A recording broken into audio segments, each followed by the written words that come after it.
Então vamos à provocação. Você quer me dizer então que o Fortaleza, o lanterna do campeonato, joga melhor, não estou dizendo que o time é melhor, joga melhor que o Flamengo, que está a 3 pontos do líder? Joga melhor e tem faltado algo que o Flamengo ganhou nos últimos jogos, que é a competitividade, que é o fato de conseguir ser um time que, mesmo em condições desfavoráveis, consegue sair com a vitória.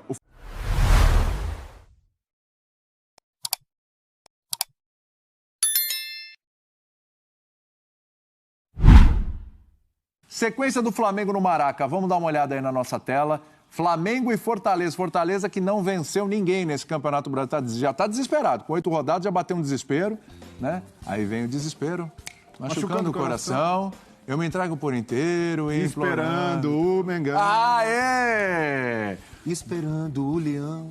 Time vem de 4 vitórias seguidas no estádio. 12 jogos, 60, quase 61% de aproveitamento.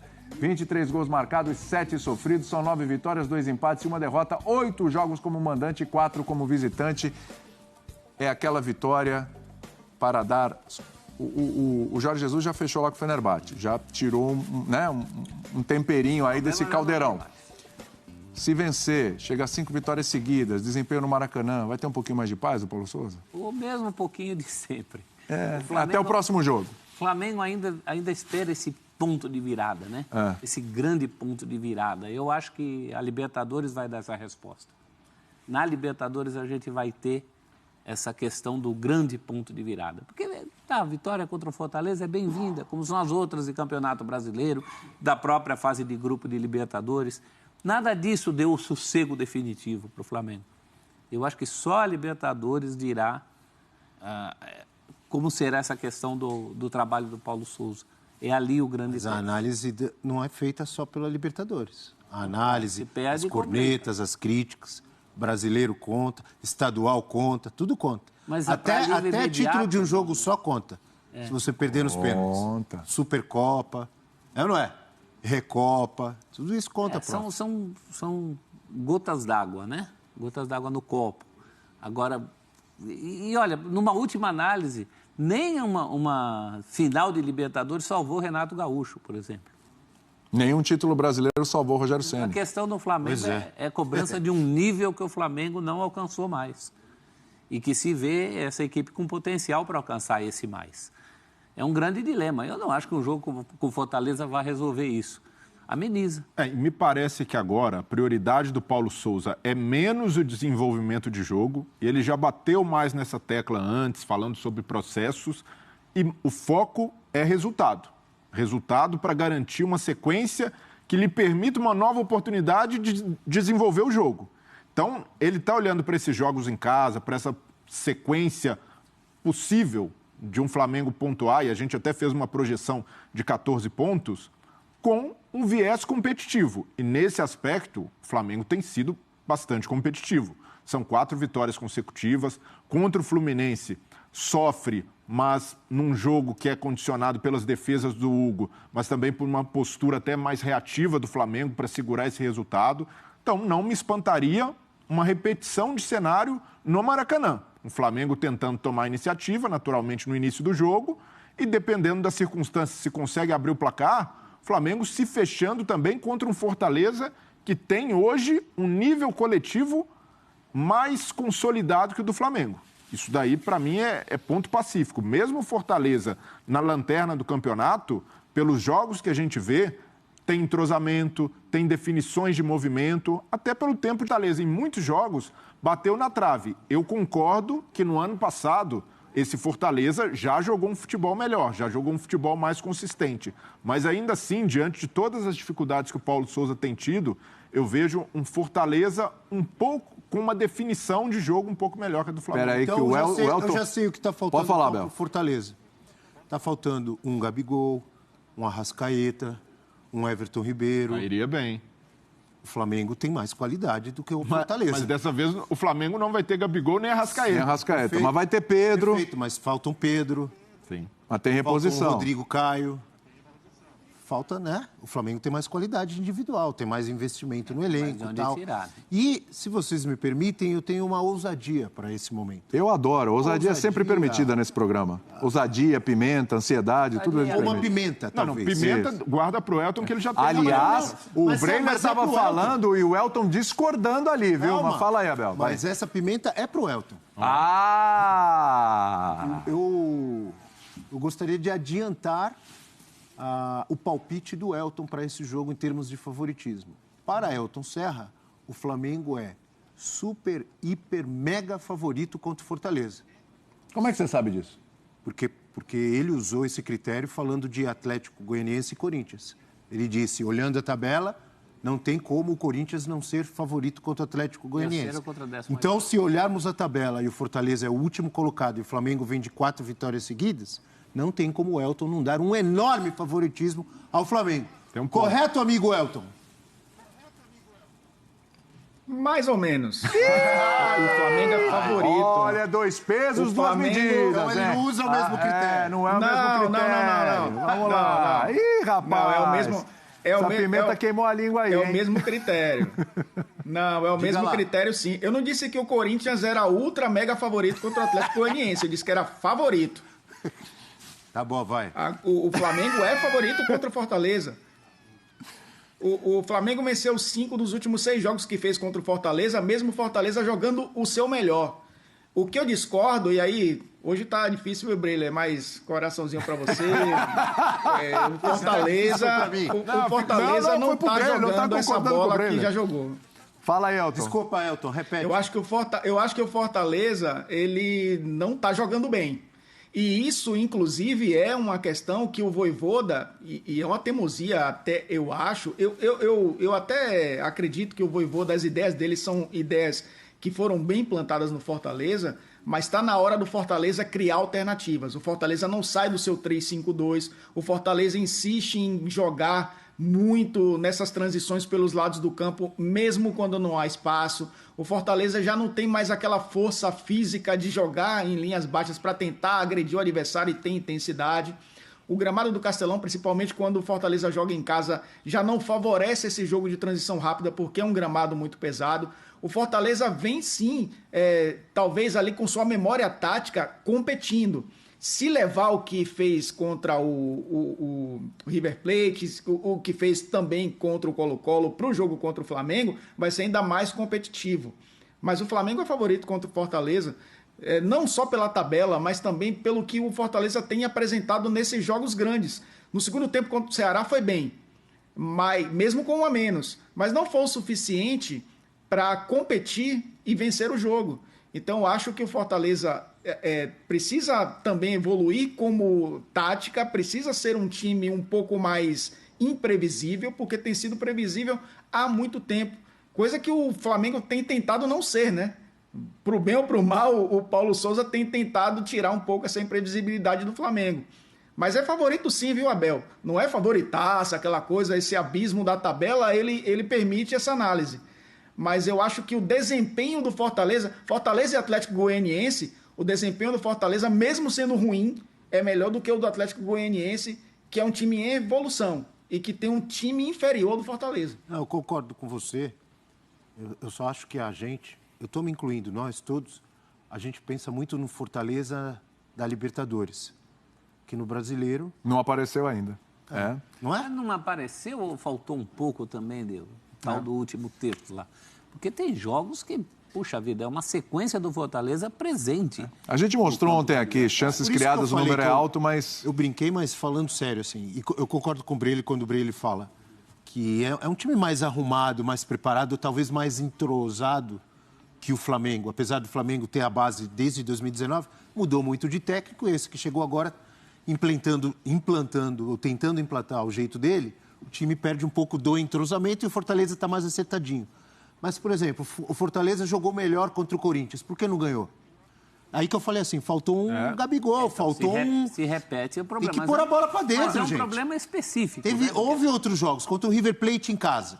Teve um lance que o Fortaleza foi prejudicado pela arbitragem. Mas também tem que pôr a bola para dentro. O Fortaleza jogou bem, fez um golzinho, outro um pênalti que não deu, mas né? Sim, Contratou, se reforçou, foi lá no Silvio Romero e tal. Mas está faltando gente para pôr a bola para dentro. Não adianta você só jogar e a bola não entrar, Verdade. gente. Olha, a gente tem uma tela... Pode fechar, Prof. Tá Acho que eu vou colocar uma tela aí. desenvolvendo. Você vê um jogo do Fortaleza, você vê um time tentando agredir o adversário por caminhos, como o Elton falou, talvez seja um problema mesmo, ficar malhando em ferro frio em momentos que devia ter uma variação, mas tem presença do Fortaleza no jogo. Tem muito time aí que cai um gol do céu, não é o caso do Fortaleza. O Fortaleza está tentando. Olha só que imagem bonita aqui para você que está em casa, sexta-feira, cheia de amor, de alegria. Mostra aí de novo, olha lá. Olha que coisa maravilhosa aqui, ó. Pronto, para você que está em casa, ou você que está no Twitter xingando a gente, ó, muito amor para você aí nesse final de semana, viu? Muita paz, tudo de bom. Isso é pro Breiler esse aí. E é pro Breiler também, obrigado, né? Elton. Aliás... Você recebe? Recebo e repasso. Coisa maravilhosa. Sempre recebo. A nossa mensagem de amor e carinho do F360. Que coisa maravilhosa. Vem festa junina, agora tem Correio Elegante. Isso. Não, tem Dia dos Namorados no outro final de semana, né? Boa. Ainda existe Correio Elegante? Sim, assim como o Dia dos Namorados, que é no outro fim de semana. Olha, você falou de Gabigol e Arrascaeta, né? Põe a tela aí, minha gente. Põe a tela aí, produça. Boa. Sem Arrasca, 85 jogos com 65,6% de aproveitamento. Sem Gabigol, 54 jogos com 69,8% de aproveitamento. Sem os dois, o aproveitamento é de 69,7%. Aproveitamento alto. Eu ia falar isso. Caramba! Não é tão ruim não, hein? Nessa tela aí o cara fala, pode tirar os dois do Não é time. aquela coisa que despenca, né? 40% de aproveitamento. Dá uma equilibrada. Né? Olha, com eles deve ser, então, 70 e pancada, né? Eu quero que vocês respondam que tá a perguntinha da tela. Eu até imagino já qual é a resposta, mas vamos lá. Quem faz mais falta, Abel? A Arrascaeta é mais difícil de substituir, porque sai o Gabigol, entra o Pedro. Os dois fazem muita falta. Se você for pensar na substituição, a do Arrascaeta eu acho que é mais difícil. Mas hoje o Gabigol tem sido mais importante para o time. Ele vem fazer uma função parecida com a do Arrascaeta. Já fez isso mesmo. A foto clássica dos dois, né? 2 meias armadores. O Flamengo perde isso, 2 meias armadores. O Gabigol tem jogado mais como um armador do que como um definidor. Porque aí quando ele vai de armador, tem o Pedro lá, né? Os dois últimos jogos do Arrascaeta não foram dos melhores dele, mas ainda assim é um cara participativo, um cara que pode tirar um lance da cartola a qualquer momento, mas vejo que hoje o Gabigol faz mais falta por ter se tornado um jogador mais completo e principalmente um cara que tem preparado a jogada para os companheiros, aberto espaços. Não é um Gabigol com a média de gols que a gente viu em outros jogos, teve uma sequência de 5 jogos sem marcar no Campeonato Brasileiro, mas ainda assim, pelo que vem jogando, o Gabigol faz mais falta que o Arrascaeta hoje. Arrascaeta e Gabigol, um voto para cada um. E aí, prof? Eu acho o Arrascaeta. Acho que o Por Flamengo, causa da tal da substituição? Historicamente, recente, né, desde os últimos tempos com o Arrascaeta, com a importância que ele tem para o Flamengo, o Flamengo com o Arrascaeta é um, o Flamengo sem Arrascaeta é outro. E o Gabigol, apesar de ter descoberto que pode ser armador, o negócio dele é gol e esses gols estão rareando. Não tem mais a história do hoje tem gol do Gabigol. Então, o Arrascaeta, se fosse para escolher, eu queria jogar com os dois.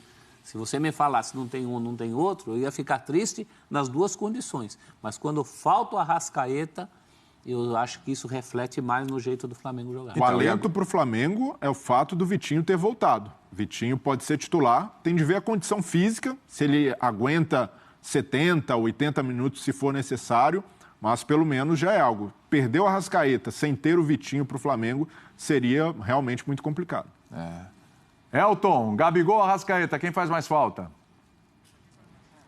Hoje o Arrascaeta, no jogo contra o Fluminense, o Gabigol foi titular sem o Pedro, né? O Pedro ficou no banco, tanto o Gabigol fez um dos gols, o Andreas Pereira dando o passe para ele marcar. Mas eu acho que o Arrascaeta, o time do Flamengo, depende muito dessa criação quando enfrenta times fechados, né? Vai enfrentar um Fortaleza com linha de 5, né? Se o Vojvoda não abre mão, vai jogar com linha de 5. Vai baixar o Pikachu para ser um lateral pela direita, o Crispim ou o Juninho Capixaba fazendo o lado esquerdo, fecha essa linha de 5 e precisa de alguém para achar esses passes entre as linhas do Fortaleza, né? Eu acho que a Arrascaeta consegue encontrar isso melhor. Os dois fazem falta, concordo, mas eu acho que para um jogo específico como esse contra o Fortaleza, acho que a Arrascaeta faz ainda mais falta. Você não tem um Pedro para o Arrascaeta, né? Não, Você não tem tem. um Pedro para o Gabigol. Foi o que eu falei. E não é de hoje. Essa discussão vem, ó. No ano passado, quanto que o Flamengo sofria? O engraçado é que o Flamengo, prof, desculpa interromper, o Flamengo procurou 850 zagueiros. Né? E para essa função... Mas essa função parece que não... Mas essa função é realmente difícil. É difícil, mas... A gente pode questionar a diretoria, o Marcos Braz, escolhas, mas ainda assim, ter uma reposição à altura de um cara como o Arrascaeta e que faz uma função que é rara. É o jogador que tem poder de definição e, ao mesmo tempo, cria.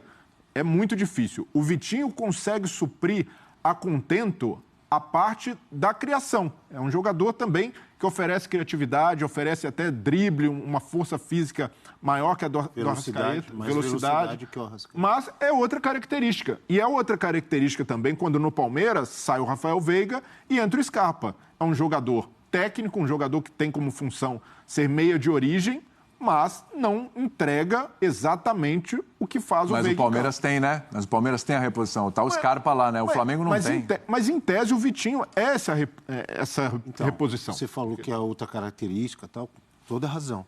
Mas ele não dá a mesma resposta que dá o Arrascaeta. Não, mas Vitinho, exatamente. Por mais que seja um bom jogador, teve melhora, tem a velocidade, parte para cima, um jogador ousado.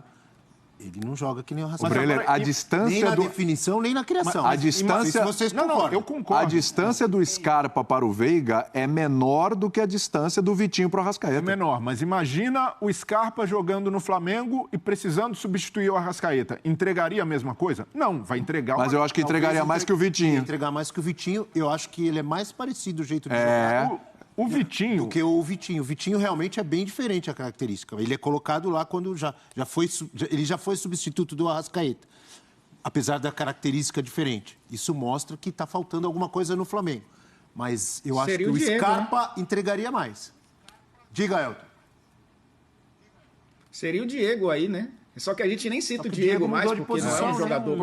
Um antigo Diego, o Diego joga um pouco mais atrás, mas faria essa função também, mas a gente nem cita mais. Talvez o João Gomes jogando ali junto com o Arão e adiantando o Andreas Pereira para ser esse jogador, que talvez se aproxime um pouco com relação a essa característica, né? O Andreas Pereira poderia ser, mas seria o Diego em tese, né? Mas como vocês falaram, o Diego também mudou de posição, tem jogado muito mais como segundo volante. Ele deixou falou de ser Diego, o 10, né? E acho que ele não tem como não definir o Arrascaeta, é um clássico camisa 10 para mim. O Arrascaeta é aquele camisa 10 desde os anos 80, 70. Qual é o outro que tem no Flamengo? O Vitinho não é mais um ponta do que... mas... Por isso que Mas o Vitinho teve o mérito de se adaptar bem a essa função e antes de se machucar, o Vitinho, para mim, era o melhor suplente do Brasil. O cara que entrava e dava resposta, ajudava a mudar a característica de jogo, não necessariamente na vaga do Arrascaeta. Eu concordo, não é o mesmo nível, não entrega o mesmo do Arrascaeta, mas essa é uma missão inglória, substituir um cara que tem as características do Arrascaeta. Pensando nisso, para mim, o Vitinho entrega o suficiente para o Flamengo continuar sendo competitivo e continuar sendo criativo. O ideal era ter um cara que a gente falou do Scarpa, né? O Scarpa está no time em outra função. Se eventualmente ele tiver que fazer a função do Veiga, ele vai para lá. Agora, você trazer um jogador raro no mercado, um jogador difícil, você vai trazer esse cara só para esquentar banco do Arrascaeta? Também não dá. Não dá. É complicado. Teria que ter um Scarpa. Veja o que já é Pedro e Gabigol, né? Veja o que já é Pedro e Gabigol. Por que não? Se tem um cara para esquentar banco do Gabigol, do tamanho do Pedro, pode ter um também. Quantas vezes é assunto essa história aqui, né? Mas é estranho esse Pedro esquentando banco. Ainda mais que o Arrascaeta está toda hora na seleção uruguaia. Deveria ter, né? Está indo mais e está jogando melhor com o novo treinador.